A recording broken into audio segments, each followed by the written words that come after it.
Hello friends, welcome to Lucky Reddy stories. Please story విన్న తర్వాత like, comment, share and subscribe చేసుకోవటం మాత్రమే కాదు, కొంచెం నేను ప్రేమంటే ఇదేనా, రుద్రనేత్రుడు అని మరో 2 స్టోరీస్ కూడా ఇస్తున్నాను. ప్లీజ్ వాటి మీద కూడా ఒక లుక్ వేయండి, ఖచ్చితంగా మీకు నచ్చుతాయి అనుకుంటున్నాను. ఇక ఈ స్టోరీలోనికి వెళ్ళిపోదాం.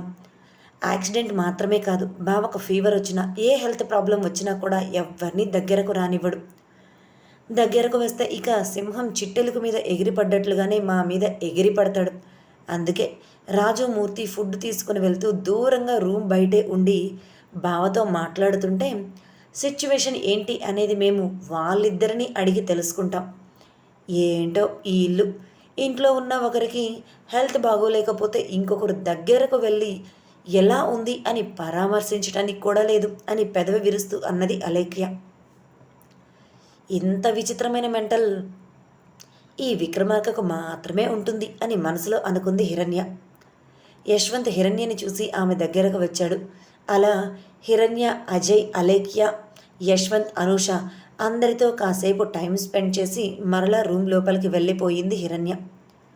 అలా ఆ రోజు గడిచిపోయింది. విక్రమార్క స్టిక్ హెల్ప్తో తనంతట తానుగా నడవగలుగుతున్నాడు, తనంతట తానుగానే తినగలుగుతున్నాడు. కాకపోతే స్టిక్ లేకుండా మాత్రం తను నడవలేకపోతున్నాడు. హిరణ్యని ఇబ్బంది పెట్టకుండా తన పని తానే చేసుకుంటున్నాడు. హిరణ్య అతడికి వంట చేసి పెడుతూ త్వరగా క్యూర్ అయ్యే విధంగా చూసుకుంటుంది. సాయంత్రం విక్రమార్క బాల్కనీలో చైర్లో కూర్చొని రూమ్లో ఉన్న హిరణ్య వైపు చూసి మేడం అని పిలిచాడు. ఇప్పుడు మరలా వీడికి ఏమి గుర్తుకు వచ్చిందో, ఏ పురుగు తొలిచిందో నన్ను పిలుస్తున్నాడు అని మనసులో అనుకుంటూ ఏం కావాలి అని అతని దగ్గరకు వచ్చి నడుం మీద 2 చేతులు పెట్టుకొని అతడిని కోపంగా చూస్తూ అడిగింది. ఇప్పుడు స్పెషల్గా నాకేమీ మీరు చేయవలసిన అవసరం లేదులే మేడం, రండి కూర్చోండి ఇక్కడ. ఇప్పుడు మనం ఇలా బాల్కనీలో కూర్చొని మాట్లాడుకునే ఛాన్స్ మిస్ అయ్యింది అంటే ఇక మరలా ఫ్యూచర్లో ఈ ఛాన్స్ మనకి వస్తుందో లేదో నాకు తెలిసి రాకపోవచ్చు అని అన్నాడు. ఇప్పుడు నాకు నీతో మాట్లాడే ఇంట్రెస్ట్ ఏమీ లేదు, నువ్వు మాట్లాడాలి అనుకున్న ఆ మాటలు వినే ఇంట్రెస్ట్ అసలే లేదు అని అన్నది హిరణ్య. మేడం అని సాగదీస్తూ పిలిచాడు విక్రమార్క. అబ్బా, వీడి సాగదీత ఏంట్రా బాబోయ్ అని అనుకుంటూ చెప్పు ఏంటో వింటాను అని అసహనంగా విక్రమార్క ఎదురుగా ఉన్న చైర్లో కూర్చుంది హిరణ్య. ఏం లేదు మేడం, ఊరికే పిలిచాను మిమ్మల్ని, మీతో మాట్లాడాలి అనిపించింది, కానీ ఏం మాట్లాడాలో అర్థం కావటం లేదు అని పెదవి విరుస్తూ అన్నాడు విక్రమార్క. ఏం మాట్లాడాలో అర్థం కానప్పుడు ఇక నన్ను ఎందుకురా పిలవటం, నేను వెళ్ళిపోతున్నాను అంటూ ఆమె చైర్లో నుంచి పైకి లేచింది.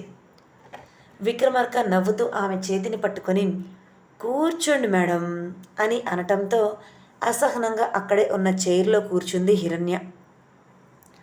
విక్రమార్క సూటిగా ఆమె వైపు చూస్తూ మేడం, నా మీద మీ ఒపీనియన్ ఏంటి? అంటే నేను తప్పు చేశాను చెయ్యను ఇవన్నీ కాదు, నార్మల్గా నా మీద మీ ఒపీనియన్ ఏంటి?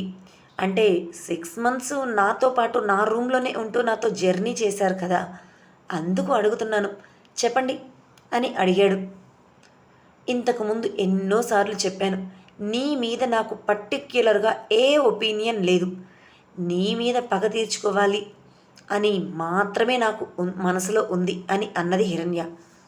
ఓ అవునా అని చైర్లో వెనక్కి వాలాడు విక్రమార్క. అంతకు మించి ఆమెతో ఏం మాట్లాడాలో కూడా ఆ టైంలో విక్రమార్కకి అర్థం కాలేదు. ఇంతకు ముందు చెప్పిందే ఇప్పుడు కూడా నీకు మరొకసారి చెప్తున్నాను విను, నీ మీద పగ తీర్చుకోవాలి అనుకుంటున్నాను. నా జీవితంలో నువ్వు చేసింది తప్పే, కానీ నువ్వు నా జీవితంలో ఇలా అప్రోచ్ అవ్వకుండా వేరే రకంగా అప్రోచ్ అయ్యి ఉంటే ఖచ్చితంగా నీ మైండ్ సెట్కి, నీ మనస్సుకి, నీ ఆలోచనలకి నేను నీతో లవ్లో పడిపోయేదానినేమో, నిన్ను పెళ్లి చేసుకొని 2 పిల్లల్ని కనేదానిని. కానీ మన ఇద్దరి ఫస్ట్ మీటింగ్ చాలా డిఫరెంట్గా కాదు కాదు డేంజర్ సిగ్నల్ పడింది అన్న విధంగా కలిగింది. అందుకే నీ మీద నాకు పగ తీర్చుకోవాలి అనే ఆప్షన్ తప్ప వేరే ఆప్షన్ లేకుండా పోయింది అని అన్నది హిరణ్య. విక్రమార్క చిన్నగా నవ్వుతూ కళ్ళు తెరిచి ఆమె వైపు చూశాడు.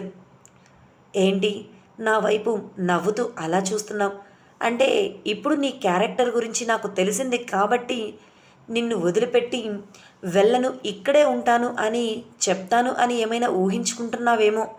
పొర్రపాటును కూడా నువ్వు అటువంటి కలలు అస్సలు కనద్దు అని అన్నది. విక్రమార్క నవ్వుతూ, నా కోరిక మీరు నెరవేరుస్తారా మేడం అని అడిగాడు. నీ కోరిక నేను నెరవేర్చాలా? అది జరిగే పని కాదు అని నీకు తెలుసు. అయినా సరే ఎందుకు అడుగుతున్నావు అని కోపంగా అడిగింది హిరణ్య. నువ్వు నా కోరికని నెరవేరుస్తారు మేడం, నెరవేరుస్తావు, అందుకే అడుగుతున్నాను అని సూటిగా చాలా కాన్ఫిడెంట్గా మాట్లాడాడు విక్రమార్క. నీ కోరిక నేనెందుకు నెరవేరుస్తాను రా? రేపు పండగ రోజు ఎవరికీ చెప్పకుండా నేను ఈ ఇంటిలో నుంచి వెళ్ళిపోతున్నాను. ఇది కూడా నీకు చెప్తున్నాను. కానీ నువ్వు నన్ను ఆపే సాహసం చేయలేవు. అందుకే చెప్తున్నాను. ఒకవేళ నువ్వు నన్ను ఆపాలి అని చూస్తే నువ్వే జీవితాంతం ఊహించని విధంగా నీ జీవితం మారిపోతుంది అని అన్నది హిరణ్య. ఇలాంటి పిల్ల బచ్చా బెదిరింపులకి నేను భయపడను. అయినా నా కోరిక నువ్వు నెరవేరుస్తాను అంటే దాని గురించి మాట్లాడకుండా ఏదేదో మాట్లాడతారేంటి మేడం? సర్లేండి, మీ బెదిరింపు ఎప్పుడూ మామూలుగా ఉండేదే, కానీ నా కోరిక ఏంటో చెప్తాను వినండి అని చెప్తూ కనీసం ఆమె వింటుందా లేదా అన్నది కూడా పట్టించుకోలేదు విక్రమార్క. తను మాత్రం తన కోరిక ఏంటో ఆమెకు వివరించి చెప్పటం మొదలుపెట్టాడు. 2 రోజుల తర్వాత భోగి పండుగ. ఆ రోజు నువ్వు ఉదయాన్నే లేచి మా ఇంటి ముందు భోగి మంట వెయ్యాలి.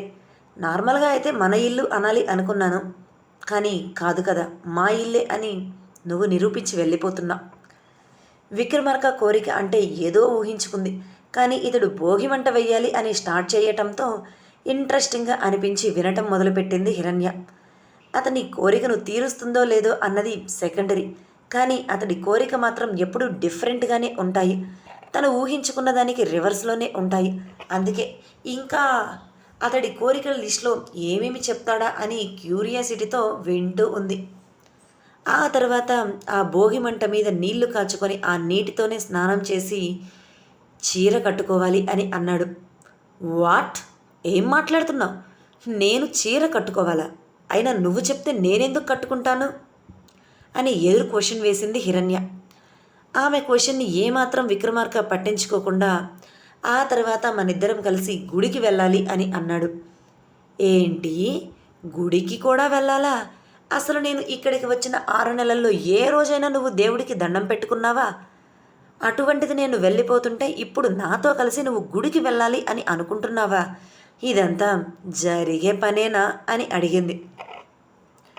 ఆమె మాటలని ఎప్పటిలా పట్టించుకోకుండా ఆ తర్వాత మనిద్దరం బయటే టిఫిన్ చేసి ఆ తర్వాత సినిమాకి వెళ్ళి బయట లంచ్ చేసి అప్పుడు మన ఇద్దరం కలిసి ఇంటికి రావాలి. ఇది మేడం నా కోరిక అని అన్నాడు విక్రమార్క. ఇప్పుడు నీ కోరికలన్నీ నేను నెరవేర్చాలి అంతేనా? లేదంటే వేరే ఏదైనా ఆప్షన్ ఉందా అని చాలా కోపంగా పళ్ళు నూరుతూ అడిగింది హిరణ్య. నువ్వు నెరవేరుస్తావు మేడం, నాకు తెలుసు అని చాలా సింపుల్గా చెప్పి ఇక నీతో మాట్లాడాలి అనుకున్న మాటలు అయిపోయాయి మేడం. రూమ్లోనికి మీరు వెళ్ళాలి అనుకుంటే వెళ్ళిపోవచ్చు అని ఆమెను పట్టించుకోకుండా తన చైర్లోనే వెనక్కి వాలి కళ్ళు మూసుకున్నాడు.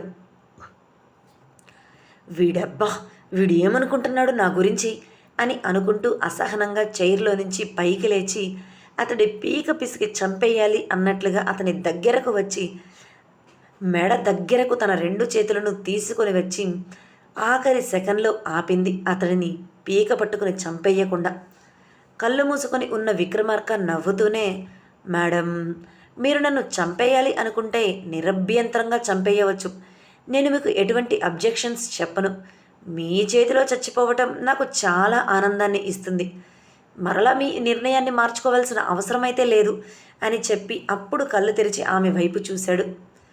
రేయ్, నేను ఒక మనిషిని చంపేంత మూర్ఖుడిని అయితే కాదు.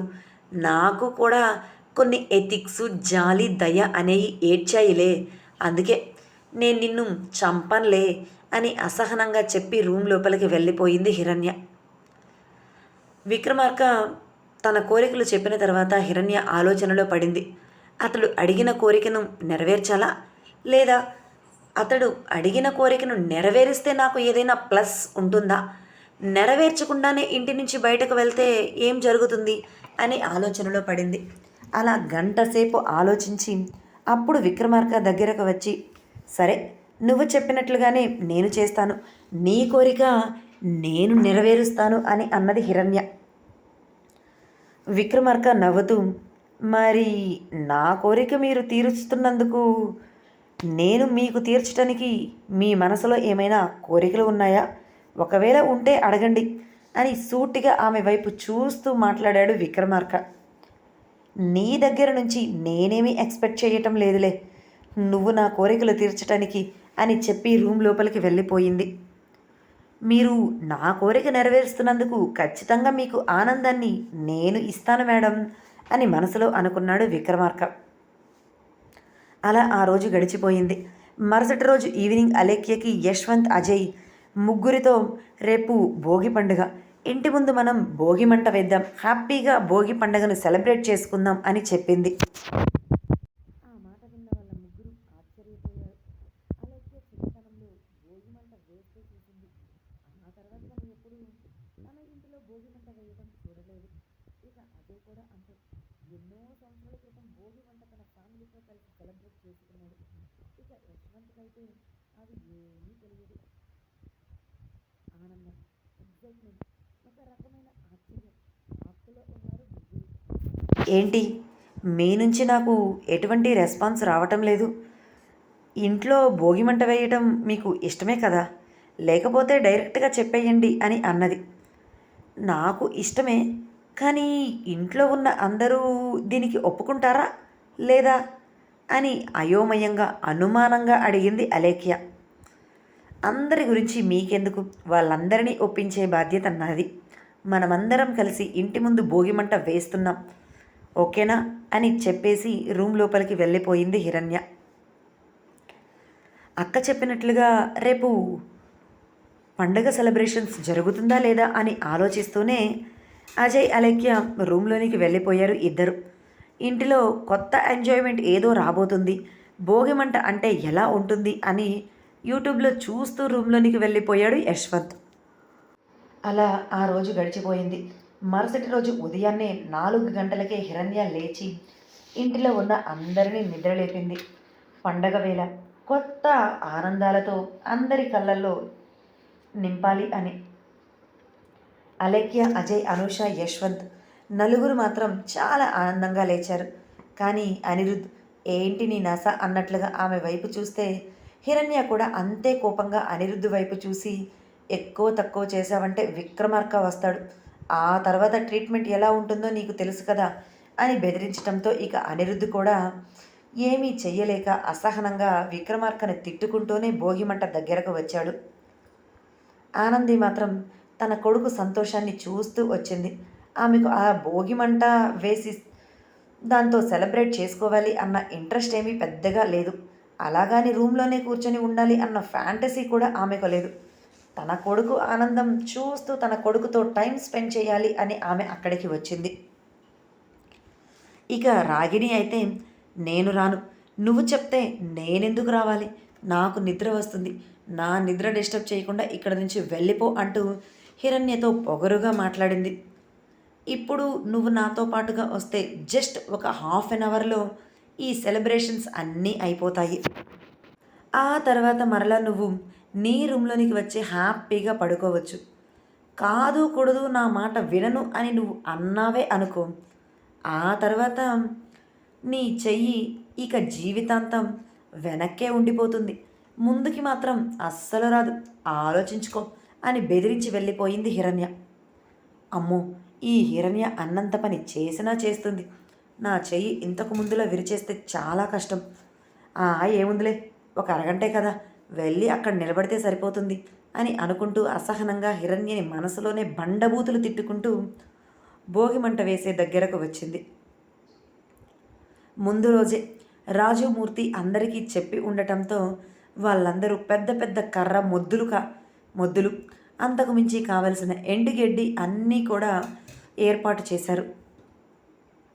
హిరణ్యకి ఆ ఇంటిలో తన జీవితం నాశనం అయ్యింది అనేది పట్టించుకోకుండా నార్మల్గా ఇంటిలో ఒక పండగను ఎలా సెలబ్రేట్ చేసుకుంటారో అలానే అక్కడ ఉన్న అందరితో ఆ పండగని సెలబ్రేట్ చేయాలి అని ట్రై చేసింది.